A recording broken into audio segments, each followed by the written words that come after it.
La première des choses que je dirais, de demander au leadership américain d'avoir plus de regard sur la République démocratique du Congo. Ce que je demanderais aux États-Unis, c'est d'aider la République démocratique du Congo à retrouver une stabilité permanente. Ce n'est pas à l'Américain de venir sauver le Congo, c'est aux Congolais de sauver le Congo. La preuve, maman Nangai, Rwanda a Bundisao, Union européenne et soutenir Rwanda et signer un accord. Pas un bon rebelle, la preuve, Pologne y est, pays ne se membre autant. Et soutenir la preuve depuis Batouba au Congo. Rapport ma pingue kota tiroir. Nanya osa ma kelele pour que rapport ma pingue bima. Et ça Congolais, mais Congolais osani. La preuve lelo. Ceux qui ont bino bolingi bo banda osala moi ko tombe ya ngongo babi trêve. Mais trêve wana biso ka toto ça. Vento bato ça ngote. Et la thèse nationale aujourd'hui, il faut qu'on rompre notre système. Il faut la rupture de notre système colonial. Quoi qu'il y ait indépendant. Donc, il y a le oyo, to comme la banane, la classe a évolué, 500 députés, 109 sénateurs, 56 ministres, intérêt à peuple les hommes. Il y a un salaire qui va évoluer. Mais enseignants en bon côté. C'est-à-dire que même si tu as un lambda, à se retrouver. La thèse nationale, c'est ça. Si tu es moisi, na est et l'autre, tu es papa, tu es bana, ok, partout dans le Congo, tu es Congolais, et biso ka likamok. Congolais, le bagage a GV, la paix.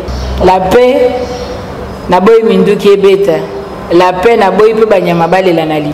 Ponza les zinc sa kimia. Et biloko Congolais, ebison, alingi kimia. Kimia na mboka na ye, kimia na ndaku na ye, kimia na libumu na ye, paix. Maintenant là. Hein, maintenant là, c'est la paix. Maintenant là, bon, on a vu ce bâti Koiba. On dirait que la compétition à Koiba, bon, à l'État. Et ça, championnat, il y a des détournés de habiter. Pour tout le monde en a noté. Assumons-nous, prenons nos responsabilités, la dignité, la souveraineté et la liberté s'arrachent. Ça ne se donne pas. Alors, Tobi Tozako Bunda. Tolobi va agresser Bisso. Tolobi doit a plus de 10 millions de morts. Tolobi que génocide congolais et Salema. Molongo et Fandigné. Congo est comme le royaume à silence. Moto Kolobazate. Batoba on dit mais la bissoté. Au contraire, communauté internationale est au peu sans pifo. Na ba agresseur ya Congo pour ba comme souma casse ba agresser biso toujours na but ya koluka ko zoma belé na biso donc ko balkaniser mboka la bi. Par thèse nationale na ngi ko babu. Biso moko ba mboka congolais. Makanisini tozala ngo na likambo wana. Nani ko réclamer tribunal pénal international pour na RDC. Ezaba congolais. Nani akoluka justice internationale c'est salama pour na ko réparer ba tort et ça ba congolais. Maintenant tozo le bangote pour na nini tozo sala ngote pour na nini et ça langage nini otokoloba que soko ke pas ba autorité même langage oya pas citoyen lambda même langage OK il y a ba élève même langage OK il y a ba étudiant à ba université même langage. Quel est ce langage? Mais le oyo comment la moutaza élevé en dignité azolo balobi non guerre ils a plus de 2000 km 40 sa thèse nationale les athées tant toza boy oyoki te guerre à est ils a ba effets collatéraux te guerre à est ils a libre ba impérialiste mutubaoya te za agression te toza na guerre thèse ambiguïté zawana thèse nationale exacte au moment la par cette thèse nationale to commis à les effets collatéraux par cette thèse nationale to commis to fandi to zu agresseur to lobby c'est notre frère c'est un partenaire fiable et pourtant celui to ngai to fand ensemble to pesa idée to zo thèse nationale to ngai ko non il faut d'abord réparation on a besoin to za na position fixe. Donc il est temps que le Congolais se parle pour décider de leur destin.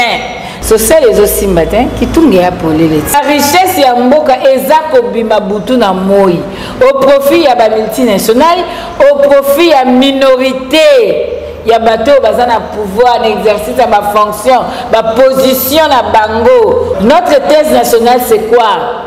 Que les députés soient chouchoutés au détriment des enseignants, au détriment des infirmiers, au détriment de médecins. Non, notre thèse nationale, c'est que on ne doit pas importer ce qu'on peut produire ici. Nous devons produire ici. Nous avons la terre, nous avons de l'eau, nous avons diversité à bas climat, nous avons la main d'œuvre, nous sommes à plus de 100 millions.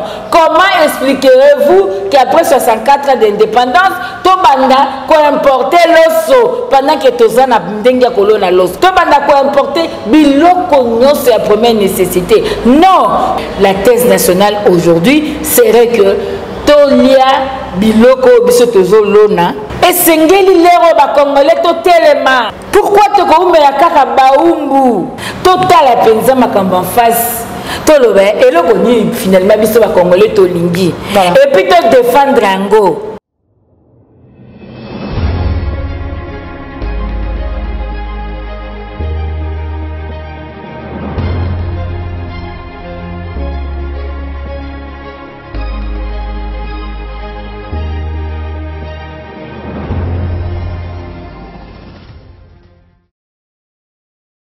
Vous allez éveiller, vous allez bakouya kolanda biso mukolo mwalelo, bande ko balandi émission vérité de tout côté, bande ko balandi à Claire télévision la chambre de vérité.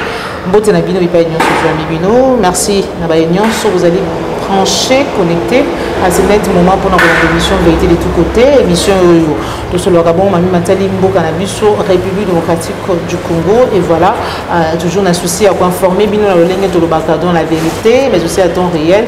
Tous allez laisser ngoya koyamba pour na bino Mamanda Yebi Mukambia Mama ya Feva Action des femmes des valeurs Moko ya Bayi Isidé to ba été porte-parole à moi Mboka Martin Fayulu Madidi et longona ye ndeto kosola bongo Mami Matali Mboka lolenge na motu koloba tout à l'heure maman Chantal to kusani pembe na yimukolo mwalelo poete congolais nyonso azali kolanda biso surtout baye babengaka nga maman Joël Kombe pona kotuna nga maman Joël Kombe otikaka maman Chantal sans toutefois pousser moi makanisi musika mingi. Pourquoi? Parce que maman Chantal a kobetaka mingi lisolo ya thèse nationale elingi koloba nini to palinga koloba nini quand elle fait allusion ou quand elle parle de la thèse nationale. Voilà le comme biso pembeni na ye, mais aussi mais matériel social situation to ba été sécuritaire nyonso wana on dirait bimangana thèse nationale maman Chantal alobaka et voilà to kopesa ye maloba maman Chantal moboni mbote na ye mbote maman Joël mbote na bayi mboka bisika nyonso bozami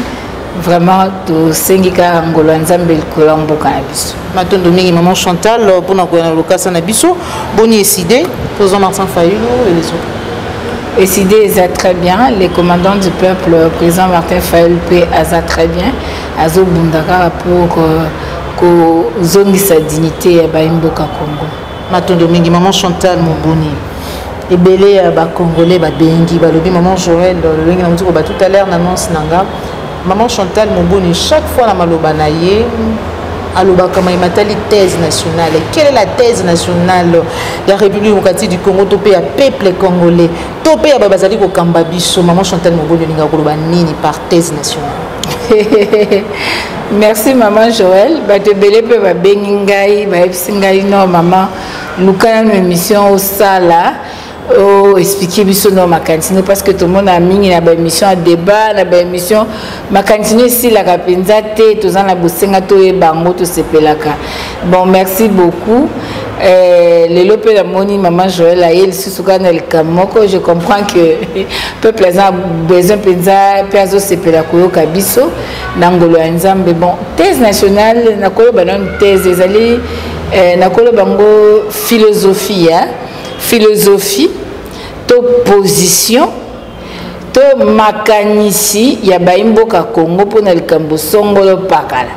Et que makanisi wana ekozala soutenu na ba argument, hein, na maloba makambo ekotalisa penza ya solo esengeli yango nde ekokisama ko regard ya makambo nyonso ko salema pour que to apporter solution dans secteur songolo pakala.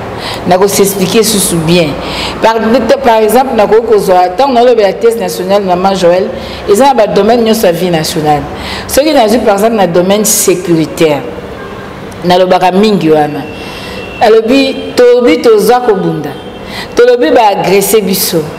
Tolobi to a plus de 10 millions de morts. Tolobi que génocide congolais ezo salema molongo efandinye Congo comme royaume à silence. Moto akoloba zate. Bato ba ondimela biso te. Au contraire, communauté internationale eza opesa mpifo na ba agresseur ya Congo po ba koma sous makasi ba agresser biso toujours na but ya koluka kozwa mabele na biso donc ko balkaniser mboka na biso. Maintenant par thèse nationale nangi koloba biso moko ba mboka congolais. Makanisi tozala ngopona likambo wana. Papa Lumumba déjà il dit que la Belgique veut balkaniser le Congo et que l'éclatement du Congo se demain. Au-delà de ça, Tomoni, déjà en 1994, le Lengekani, ba Rwandais, ba côté qui n'a mboka na biso, peut kolandisa mandenge fait à Biarimana le qui était mabelé à Rwanda et Zara Congo et sengeli ba récupérer en. Donc en 1997, Tomoni guerre agression au yakina fidèle. Ba Rwandais balobi ete esengeli baya na mboka na biso ba récupérer mabele na mboka na biso parce que ba estimer qu'ils a ya bango makambo wana ememi liwa ememi pasi ememi mawa na mboka Congo tomoni pe lisusu Paul Kagame koloba ete mabele ya Rwanda ekota na Congo. Tomoni pe lisusu na kolanda kande makabango ezoleka ndenge tokoloba lelo oyo ba Rwandais baza na mabele ya Congo bazui Bunagana bazui na Ruchuru bazui na Kanyabayonga bazui na Kishishe bazui na Kiwanja bazui na Kiroliwe bazui ba occuper ba mboka bazo exploiter même ba richesse bazo percevoir même ba taxe. Ça c'est la réalité ya mboka ngai. Tobosani peut-être que tomoni président polonais aye na Rwanda alobi na Rwanda ete soki ba RDC linge bundisa yo ngana ko soutenir yo militairement. Tomoni le lengekani Union européenne eye na Rwanda basali ba accord durable pona maimateli ba minerai. Or ba minerai wana ba yebi bango moko ete eutaka na Rwanda te eutaka nde na Congo. Bisina sotoyebi que on a autant de femmes violées. On a des familles déplacées au Baokufa na Nzala.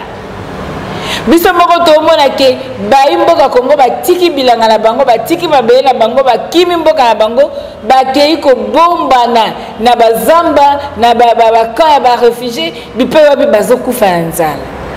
Mena biso ba victime na likambo ena tolobi nini.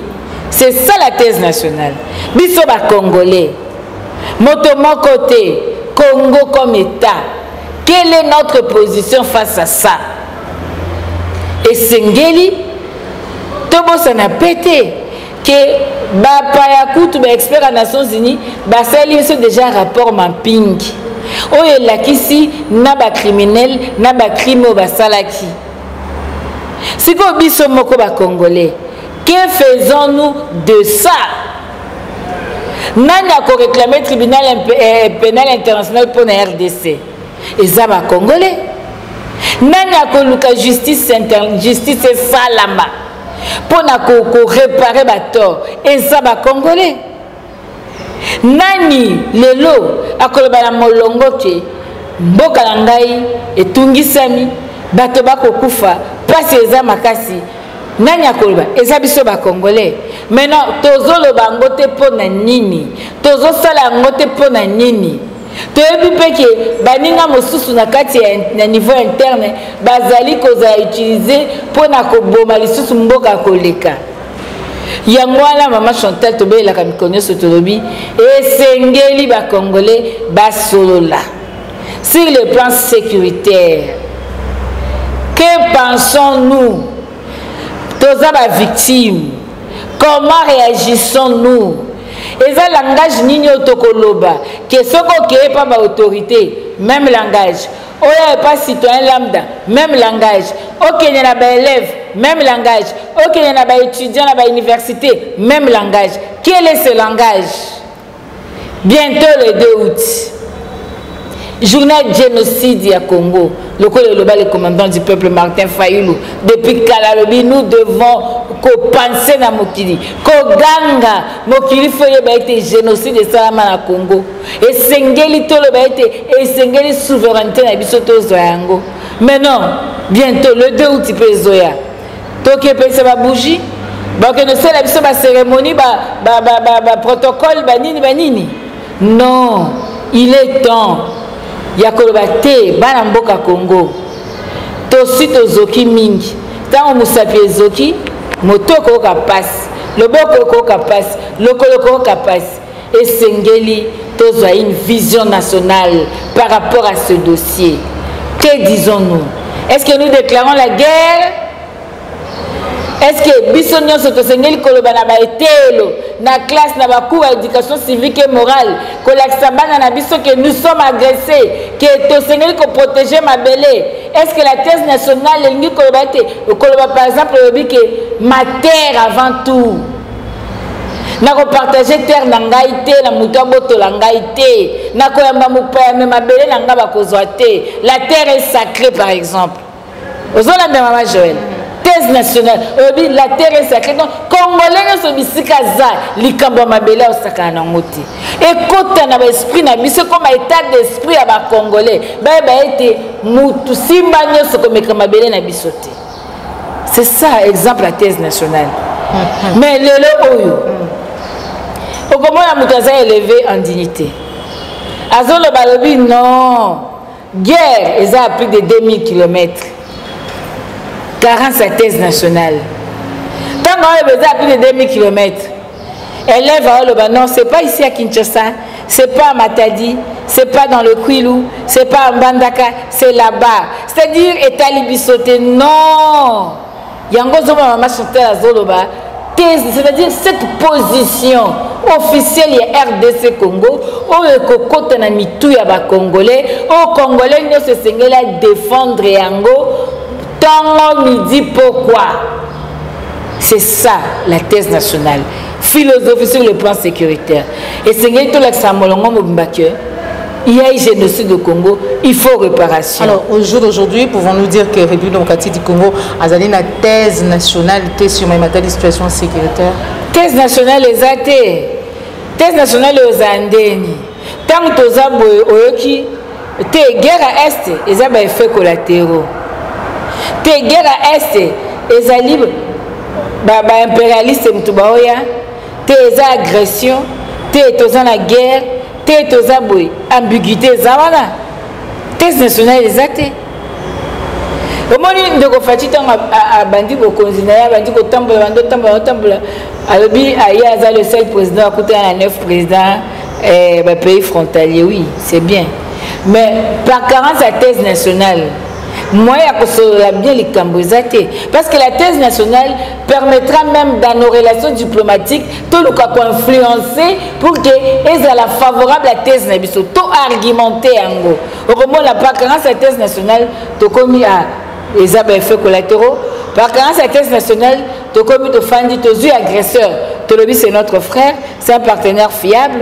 Et pourtant, celui qui te fend ensemble, tu peux sa idée, tu as une thèse nationale, tu le non, il faut d'abord réparation. Maman Oyebi, même quand il y a eu le problème entre la France et l'Allemagne, il y a eu ce qu'on a appelé les traités de Versailles.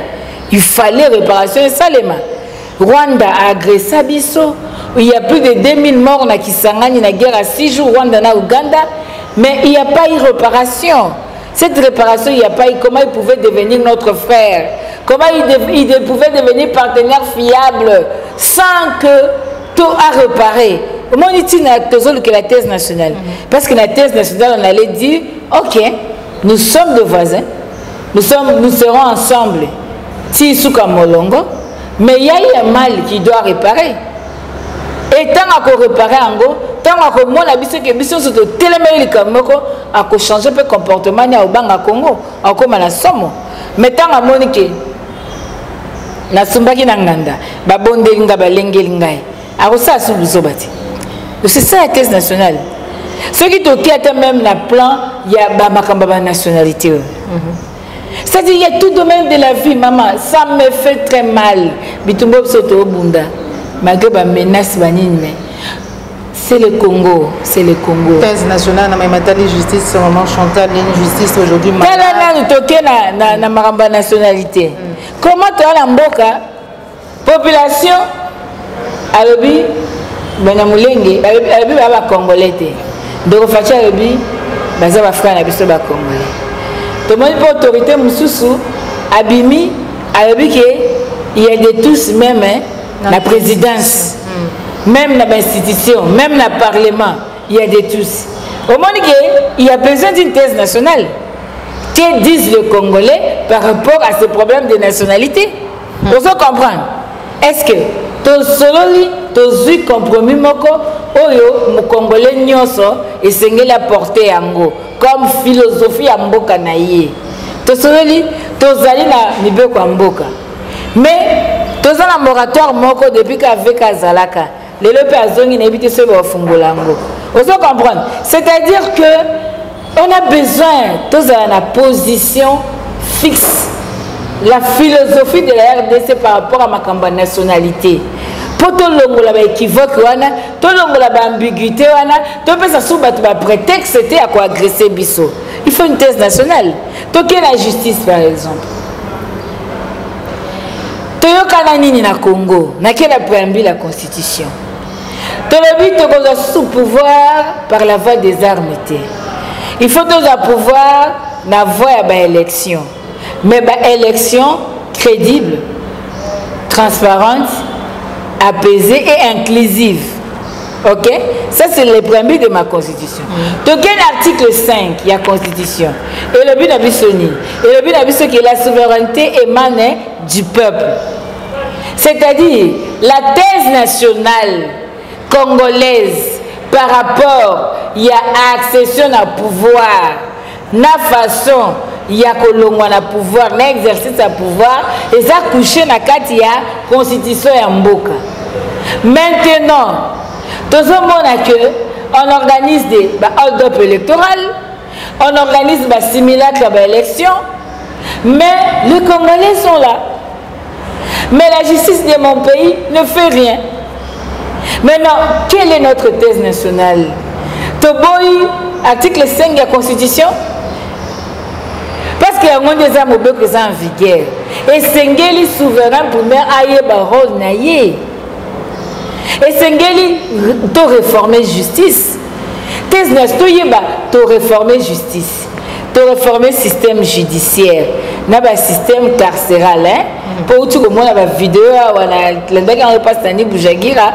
Oyo alakisi le lenge kani bato ba na kati ya ba prison ba justice na gouvernement Nzokande non non s'il vous plaît Sania outi mikolo Sania outi kalate vous comprenez Nzokande ndeko na ngai makala ba prison ezalinde ba centre de rééducation hein eza ba centre il y a esclavagisme ou bien il y a torture ezali ba centre ya rééducation pour na koluka ko zongisa ba imboka la molongo bawe batengamaki mais okomona bato belé bazakuna basambate bazala na bango pe condamné te mais bazo souffrir biso ba Congo le moté qu'il faut réformer le système judiciaire il faut toyeba que na likambo songolo ezali likambo pakala mibeko ezali mais lokola baye besengeli basala ete mibeko kokisama bazali kosala yango lolenge wana te justice ekomi na bokono lelo justice eza na soin intensif nzoka nde soki moto papa aza na soin intensif esengaka libota ezala bomoko boye te libota ezala bomoko boluka solution boyeba koya na ordonnance na kisi na mbongo baluka pour que justice elongwa na koma justice ezala malamu omoni tina philosophie na biso lelo est-ce que ezali justice ya bato ya mbongo au détriment ya bafaible? C'est ce qui se fait aujourd'hui. Mais philosophie na biso RDC, article 1er de ma constitution, la RDC est un état de droit, un état laïque, un état démocratique. C'est ça la philosophie à Mboka Nangai. Mais dans l'exercice, ce n'est pas ça ce que nous voyons. Mais que disons-nous? Nous optons pour quoi? Thèse Nabi Sezani, ndima kosalela mobeko parce que tout ça état de droit, être sous l'obéissance de la loi ou bien laisser la justice à une minorité de personnes. Oh bazana mbongo. Ba veuve combien bazoboto maman balpang. Ba orphelin combien bazolela. L'état tekeli bino mabele, lobi l'état ya botoli mabele sans qu'indemniser bino. L'État peut faire autorisation de bâtir aucun bâtir place va bâtir raté. Pendant que l'État dit que place soit les sites va bâtir té. Lobby aïe lobby bâtir na site à mabé yo sotonga qui immeuble bakiti sango sans indemnisation. Que disons-nous de cette justice? Donc il est temps, maman Joël, que le Congolais se parle pour décider de leur destin. De son destin. Je préfère le Congolais moko. Hein? Ozo Kansani pour na lobby na yo. Alors thèse nationale ya congolais o lelo azali ko vivre to habiter tout le bandeni ni situation sociale les ali to moni so ndi osimi kitunga ba yebio déjà na kitunga mamanda yebi thèse nationale lelo to retourna boye balobi non ezali ezaki situation Ukraine hein Russie après lelo eza crise mondiale ensuite lelo situation sociale ba ko kamabiso azali parti socialiste IDPS lelo maman Chantal toko ba été congolais azali na thèse nationale na matériel social na matériel social les aussi matin qui tunge ya poleleti social les aussi matin yango ana esengeli ba imboka batia mayele ensemble baloba tolingini na économie mboka na biso ba richesse ya mboka eza kobima butu na moi au profit ya ba multinationales au profit ya minorité ya bato bazana pouvoir n'exercice à ma fonction ba position na bango o bazo occuper sur le plan ya mboka ezo sala ke bazali ko zwa richesse ya mboka bango moko au détriment ya peuple congolais. Maman, nous parlons du social. Notre thèse nationale c'est quoi? Que les députés soient chouchoutés au détriment des enseignants, au détriment des infirmiers, au détriment de médecins, au détriment il y a agriculteurs. Non, on doit se parler pour dire que sans l'agriculture, on n'en peut rien. Notre thèse nationale, c'est que on ne doit pas importer ce qu'on peut produire ici. Nous devons produire ici. Nous avons la terre, nous avons de l'eau, nous avons diversité à bas climat, nous avons la main d'œuvre, nous sommes à plus de 100 millions. Comment expliquerez-vous qu'après 64 ans d'indépendance, Tobanda qu'on importait l'osso pendant que Tozana Mdenga Kolona l'osso, Tobanda qu'on importait semoule pendant que Tokoy Kolona Masangu, Tobanda qu'on importait biloko nyonso la première nécessité. Non, on doit se parler. La thèse nationale que nous proposons, c'est-à-dire que Bilanga d'abord. Bilanga est créé un emploi, et qu'on peut se misala. Misala est que ça que mbongo circuler, et que ça que panier à ménagère et souffrir, pouvoir bâcher à peuple et zala malam, et que ça que mboka est produit et diversifié économie na yango. Toko mais la kakate na secteur minier où ils ont géré, contrôlé et occupé, envahi par les étrangers et une minorité. Ça ne profite pas au peuple.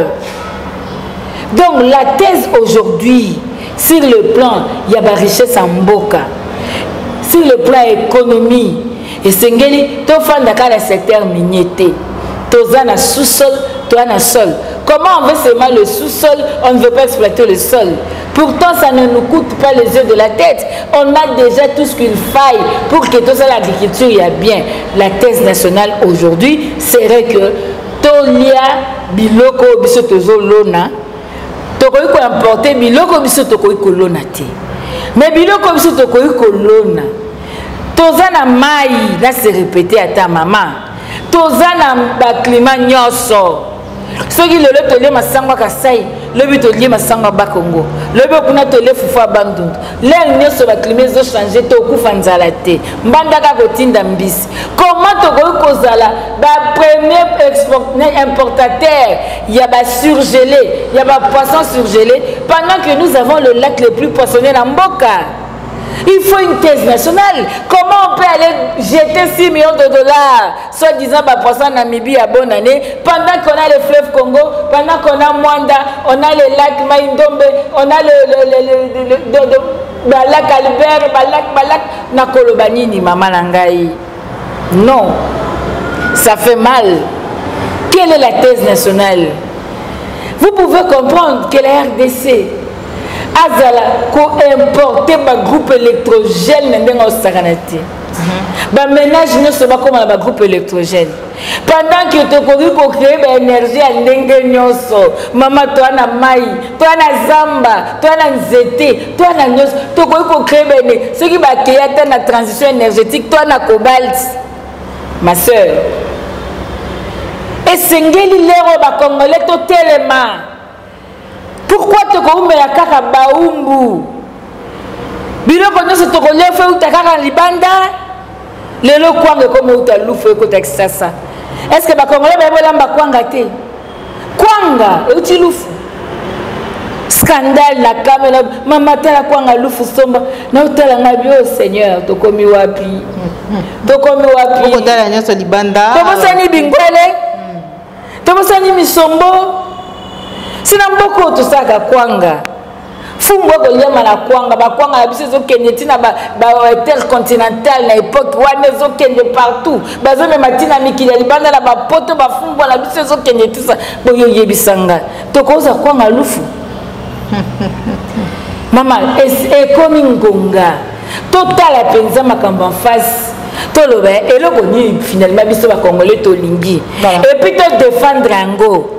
Et puis banda na ba dirigeant ti na bato assez na ba classe même ça bana na biso exactement pour lobela yango eloko nini biso ba Congolais tolingi ko bana na ba dirigeant alors que le président de la République Félix Tshisekedi azali ko expliquer nini oya kozela na prochain leadership américain ko senga bango te bazala na regard beaucoup plus de regard sur l'Afrique en général mais en particulier la RDC. Est-ce que c'est le cas total à Libanda, total la main na Libanda, tu peux tous la gaieté bango, tu regardes na bango et apporter un changement dans la Gamboga la biso. Tous ça na katia monde hein. Et donc c'est na bonne relation na mikili misusu et surtout tous ça pays membre des Nations Unies hein. Pas plutôt tia mokolo to ndimama tous ça na katia Nations Unies et na mgonga moko boye et c'est important que Togo vivre biso moko vase cloté. Mais la grande question, Ezali, notre dignité en tant que peuple, notre valeur en tant que peuple, notre valeur, la dignité nationale. La recherche, message avant journal télévisé, tout comme le soleil s'élève. Avec l'éclat chaque matin. Tout appartient à lui pour la dignité nationale, un pays toujours plus beau, toujours plus prospère et prêt pour les grands rendez-vous du donner et du recevoir. C'est ça. On ne peut pas se marquer. Non, c'est-à-dire. Non, le problème c'est quoi? Ce n'est pas à l'Américain de venir sauver le Congo. C'est aux Congolais de sauver le Congo. Un citoyen congolais qui doit sauver le Congo. Ou une citoyenne congolaise qui peut sauver le Congo. Ce n'est pas un Américain. La preuve, maman Nangai. Rwanda a Bundisao. L'Union européenne est soutenir Rwanda et signer un accord. Pas un bon rebelle, avant que ce soit Minduki. Pourtant, on a des minéraux au Teka. La preuve, Pologne est. Les pays ne sont membres autant et soutenir la preuve depuis que tu as Congo. Le rapport à Ping et Kota Tiroir. Nanya Osama qui est pour que le rapport à Ping et Bima. Et ça Congolais, mais Congolais Osani. La preuve le lot. Ceux qui ont bino bolingi bo banda ko sala moi ko tombe ya ngongo babi trêve. Mais trêve wana biso ka toto ça. Ben 23 bato ça ngote. Ce qui bino bo fait mbouza mabaza. Kenda. Basoda pa un pico. Maman. alors que d'autres pays se libèrent de la colonisation, tout bazali baya coloniser biso et permettez l'expression biso République démocratique du Congo tozali tout le temps tendre bango loboko. Alors qu'il n'y a pas longtemps toyoka qui peut de Kofi Tshisekedi président de la République pour traiter d'autres candidats à la présidentielle à 2023 ou à candidat de non campagne ezali démagogie belé les gens touchent même à Rome, il faut diaboliser les gens, il faut tout voilà tout compter en côté parce que le peuple est ayebinaé parce qu'il faut comprendre une chose la colonisation il y avait deux classes de gens. Mindele comprenait comment pérenniser la colonisation en Afrique, même si, soi-disant indépendant, créer une classe a évolué, na africain, na asiatique, et puis évoluer ça banane, évoluer ça qui moi une minorité, oh bazala qui s'accommoder na culture européenne, oh bazala qui favorable na makamuna bango. Oh bango ba poussaki pembeni na bango batengisi bango ba etelo ba inculquer bango culture na bango. Vous comprendre? C'était pour leurs intérêts tout en sachant que atteint le vas-y indépendance tokotika na système wana. Et la thèse nationale aujourd'hui il faut qu'on rompre na système, il faut la rupture na système colonial. On n'a pas encore fait la rupture na système wana quoi qui est indépendant. Vous donc basala ki yango c'est pourquoi moni Totika libiso moko 64 ans après. Totika libiso moko ba voter et papa la biso ya lipanda coup d'état salami. Mobutu aye abandi na 65 dictature coup d'état yé. Mouzé azui babomie. Kabila azui aye toyoko kene 18 ans. Et élection en 2018 toke na théâtre. Comme 2023, Maboke News. Vous comprenez? C'est-à-dire, c'est un système qui est fait pour pérenniser les influences occidentales na Katia, je suis en Boka Congo. Et cette classe des évolués, wana, kaka bango basaka za organisation. Ce que tu as descendant na bango. To kitati to koma ba za organisation. To kitati lelo oyo, to komi na banani classe ba évoluer bi bango banani. 500 députés, 109 sénateurs, 56 ministres, institutions donc on constitue la classe des évolués qui doivent répondre à l'intérêt parce que l'intérêt à peuple les hommes il y a un salaire qui va évoluer 21 000 $. Mais enseignants en bon côté. Mais la thèse nationale aujourd'hui, je propose bon foot professeur à l'université mbongo koleka député bato belé boki ma politique parlement ezasuna ba 29 000 candidatures té bato boki mingi na science tokoza ba élite de qualité o ba ko tchela biso matière grise na mboka pour sauver le Congo bozaba ba enseigner école primaire de base enseignement de base ba enseigner wana bo foot bango ba salaire koleka ba conseiller nyoso bana ba cabinet si ces enseignants là ont de bons salaires bazo construire élite na biso bazo légitimer élite na kati ya mboka okomona que beaucoup de jeunes qui sous politique te préférer ba simba créer préférer ba transmettre savoir préférer ba kende liboso la thèse nationale l'état il faut ba pesa ba bourse il y a perfectionnement ba bourse pour na bana classe pour na batu ba olinga okende ko bakisa mayele ce qui l'état zo salango l'état zo futa ba enseignant bien okomona que politique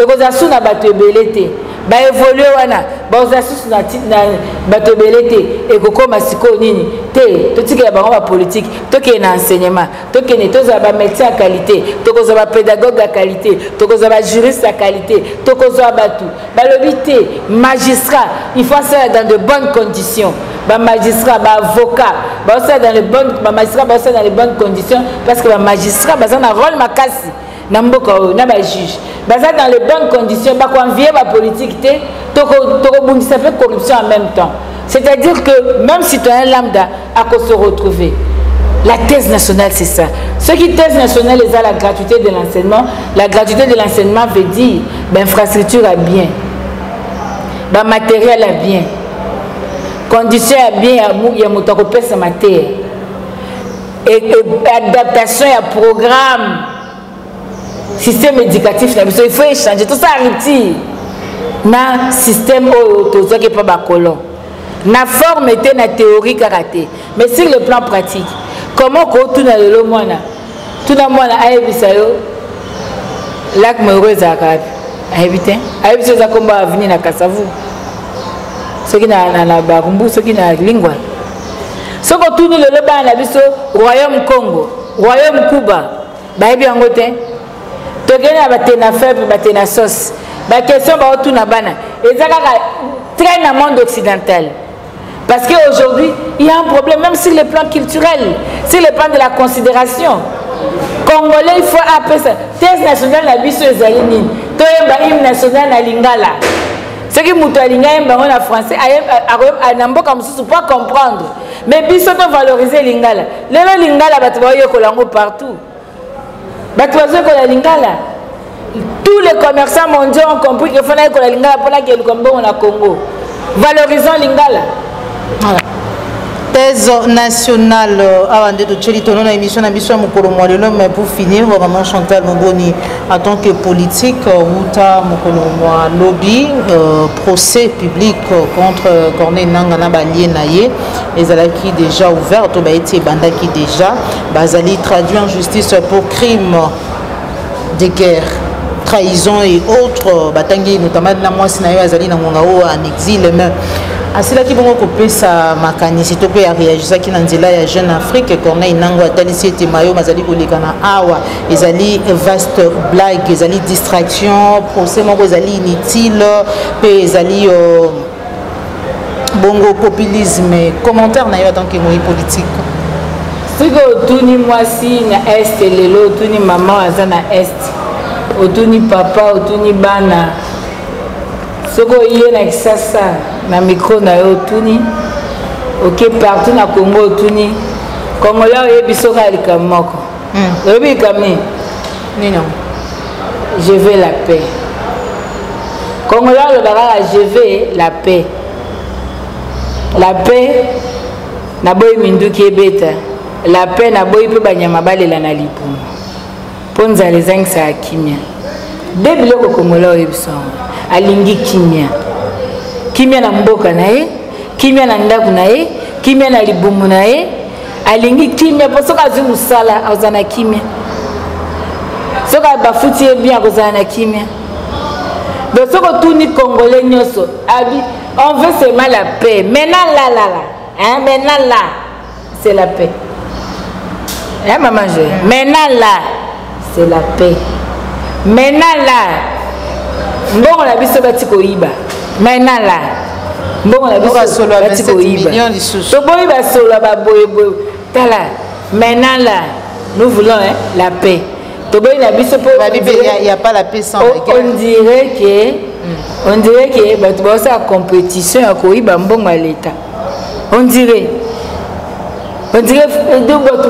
eza challenge eza championnat ya badétourner toyebi te mpo tomona nanu te donc Congolais alingi kaka kimia tika mbongo nefanda na kimia soki ezalaka na banque centrale eza na banque centrale esala mosala mpo na ye soki ezalaka na baministère eza na ministère esala mosala mpo na ye soki ezalaka na assemblée nationale eza na assemblée nationale esala mosala mpo na ye Congolais alingi cuivre na ye diamant na ye cobalt na ye soki etekami mbongo wana esala mosala mpo na ye donc Congolais veut seulement la paix. Maman Chantal, nini parce que nous sommes en guerre. Tantôt nous ne sommes pas en guerre. La guerre c'est Moussika Makasi, c'est ce qui a 2000 km. Bah processus c'est belé des accords on dirait et Simbika Kati président de la République William Ruto a mal géré les processus de Nairobi. Il a pris fait et cause pour les Rwandais. Il y a une compétition démocrate contre républicain pour savoir qui va prendre la présidence en novembre prochain. Et aussi, il y a une politique qui est aujourd'hui développée, donc je n'ai pas envie de donner l'impression de la critiquer, mais bon, je pense quand même que l'approche que je vais définir ici peut servir à ceux qui sont là pour le moment, s'ils sont réélus, de pouvoir améliorer, ce qu'ils ont déjà fait et ceux qui doivent arriver, s'ils doivent arriver, ben, à pouvoir aussi étudier cela. La première des choses que je dirais d'emblée comme ça, c'est de demander au leadership américain d'avoir plus de regard sur l'Afrique en général et la République démocratique du Congo en particulier, charité bien ordonnée commençant donc par soi-même, je dirais que notre pays, la République démocratique du Congo, offre énormément de garanties d'un avenir glorieux, radieux. D'abord par sa jeunesse, nous avons sa ressource humaine, j'allais dire, donc sa jeunesse. Nous avons près de 60% de la population dont l'âge aussi entre 0 et 25 ans. Si nous formons, comme nous sommes en train de le faire, nous avons décrété la gratuité de l'enseignement fondamental, nous voyons encore comment est-ce que nous pouvons améliorer les choses. Le défi étant de former nos jeunes, notre jeunesse, la préparer vers les enjeux à venir. Donc si nous la formons bien, elle va constituer vraiment une population qui pourrait servir au développement de l'Afrique. En plus de ça, par ses potentialités naturelles, notre pays a la réponse à beaucoup de questions qui se posent aujourd'hui dans le monde. Je pense ici au problème de l'insécurité alimentaire. J'en ai parlé avec nos capacités à développer une agriculture qui puisse amener la solution, mais également au problème du changement climatique. Aujourd'hui, grâce à nos minerais stratégiques, critiques, nous sommes capables de donner une réponse à la question de la transition énergétique. Donc, nous avons des réponses. Grâce à notre bassin forestier, le bassin du Congo, qui est devenu aujourd'hui le premier poumon mondial devant l'Amazonie, nous avons des réponses quant à la pollution qu'entraîne plutôt le carbone, l'émission de carbone. Donc, la République démocratique du Congo, aujourd'hui, est au carrefour même des grands problèmes qui se posent dans le monde. Mais malheureusement, c'est un pays qui, à cause des opportunités qu'il offre, et sûrement aussi à cause de la gestion dont il a fait l'objet depuis avant son indépendance jusqu'à après son indépendance, a entraîné une sorte de, j'allais dire, d'insécurité permanente. Et donc, ce que je demanderais aux États-Unis, c'est de s'intéresser davantage à cela, d'aider la République démocratique du Congo à retrouver une stabilité permanente qui va lui permettre de montrer de quoi il est capable, de contribuer aussi avec son potentiel, ses potentialités aux problèmes du monde. Et nous pouvons y contribuer de manière considérable. Mais pour cela, il faut que l'attention nous soit accordée. Et c'est ce que je demanderai au prochain leadership américain, c'est d'avoir plus d'attention, plus de regard et surtout plus d'implication dans ce qui se fait en République démocratique du Congo, mais également en Afrique en général. Voilà. Assumons-nous, prenons nos responsabilités. Nous devons avoir un leadership oyo et sengeli et pesamboka kimia. Donc, lelo nengezawana IDPS, Union Sacrée, basu na recette mususu kopesa te. Ba épuiser ba recette nyonso. Yango le commandant du peuple a dit bango le 30 juin. L'heure est grave. Il faut la cohésion interne pour te luka ko sauver Congo. To comme na l'air et à dégager une thèse nationale par rapport à cette situation. Que disent les Congolais? Ce n'est qu'après cette thèse nationale que nous pouvons quelque chose. Parce que nous sommes tous au salaire. Torobando flotter, torobando tâtonner. Dans l'entretemps, les gens meurent. Dans l'entretemps, les faits, les okomatis na ba ménage. Dans l'entretemps, ma famille est disloquée. Qui m'y est zaté? Donc, au lieu de l'exabaler, d'abord, hein, la paix, la cohésion nationale. Donc, la cohésion nationale est comme la paix. Il faut la cohésion nationale. Le commandant du peuple, ici, peuple congolais, la dignité, la souveraineté et la liberté s'arrachent. Ça ne se donne pas. Merci beaucoup. Ça s'arrache, ça ne se donne pas. Mon maman Chantal Moboni, à très bientôt, toujours sur Plus Clair Télévision. Mato de point plus habitué mon house ceux qui message monsieur Ezali, na ba sur balandio. Bon, message Ezagara. Na ote agara ba enfant perdu. Ba enfant perdu. Na ebike un jour vous comprendre que la lutte que nous menons, c'est pour le Congo. C'est pour l'intérêt de tous. Ça ne sert à rien de nous menacer par téléphone, Koloba, Kofina. Vous n'allez rien changer. Vous n'allez rien changer. L'amour du Congo nous dévore. Nous nous battons pour le Congo, pour l'avenir des générations futures. Nous ne nous battons pas pour les individus, mais pour le Congo. Moto soka zangi mabela zangi identité. Moto soka zangi dignité azangi bon somi. Et tumba na biso yango wana kaka. Ce qui maman a télémité à Bunda, nanya Bunda. C'est la mère qui donne la vie. Quand les gens meurent, la mère souffre. Quand les enfants sont affamés, la mère souffre.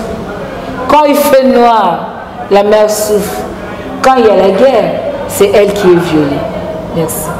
Merci beaucoup, maman Chantal Moboni. Merci d'avoir la qui se met caméra. Je vous remercie de la réalisation. Joël Gonago, chasseur d'images, mais aussi Baignon, sur le qui Bakou et Boulanabi sur le micro. Donc, à très bientôt. Toujours, c'est Plus Clair Télévision, la chaîne de vérité. Au revoir.